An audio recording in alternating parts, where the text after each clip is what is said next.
Hello mga mami, na-miss nyo ba ako? Ngayon na lang ulit ako gagawa ng panibagong cake videos kasi medyo naging busy po ako ngayon at ng mga nakakaraang araw kaya naipon na yung for uploads ko. So, papakita ko po sa inyo kung ano po yung aking ginawang cake nitong huli. So, bihira po akong tumanggap ng ganitong cake. Siguro, nasanay na rin ako na ang pinapa-order ko kasing cake, mga round cake. So, ito pong in-order sa akin ng aking regular customer po ay 10 by 14 na moist chocolate cake. 2 inches height na nilagyan ko po ng whipped cream, caramel fudge, at white and dark chocolate chips para sa kanyang filling. Tapos, kinover ko lang po yung cake, inismoothen out ko po yung pinakaibabaw, tapos ginamitan ko po ng cake comb yung sa gilid. Sa totoo lang mga mami, napakahirap din magpakinis ng ganitong cake kasi sa round cakes nga po ako nasanay. Pero dahil nga regular customer natin si sir, so wala po tayong tinatanggihan na mga orders.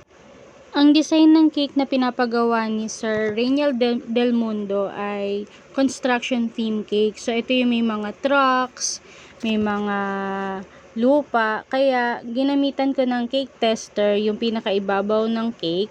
Tapos, gumuhit lang ako doon ng magiging tanda kung saan ko ilalagay yung crushed cookie crumbs para magmukha siyang lupa.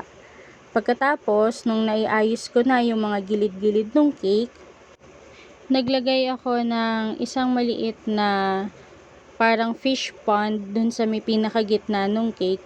Katulad nung sinend sa akin na design ni client. At gamit ang black at yellow na frosting, gumawa ako ng construction theme na border nung ating cake. So, para maging ganyan ka-black po yung itsura ng inyong whipped cream frosting, I suggest po na i-rest nyo po yung frosting nyo ng at least 1 whole day. So, ginawa ko po yan a day before yung icing para may panahon na makapag-rest yung ating frosting. Nung makumpleto ko na yung ating border, tsaka ko naman isa-isang ikinabit yung happy birthday na letters dun sa unahan ng cake. So, ang ginamit ko po dito ay red fondant ng DLA. Nilagyan ko lang po siya ng Petraco food color para maging red. Actually, yung mga fondant details na ginamit ko para sa cake na to, ay ginawa ko siya at least 2 days before ng event para may panahon naman na tumigas yung ating mga fondant toppers. Dito ko na din ipinatong yung toy topper na in-order ko. Pagkatapos, nilagyan ko na rin siya ng chocolate stone, yung pinaka-ibabaw ng dump truck. Tapos, nilagyan ko din ng chocolate stone yung paligid ng ating parang fish pond.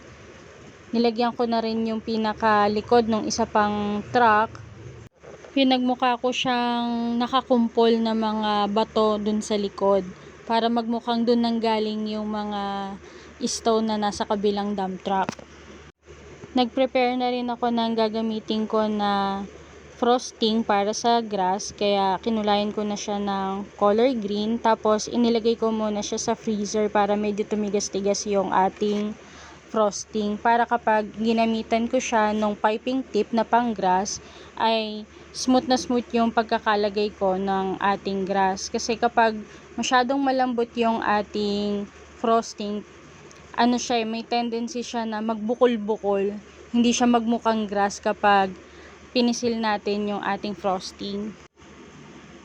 Bali, nilagyan ko lang yung isang side, tapos yung pinakabandang unahan, ginaya ko lang din kung ano yung itsura nung sinend sa akin na photo. Pagkatapos, yung pinakabakante na parang lote dun sa may likod ng truck, nilagyan ko din siya ng mga grass. Bali, meron pa akong ilalagay dyan na fondant topper na may signage na ipinangalan ko dun sa company nung nagpagawa.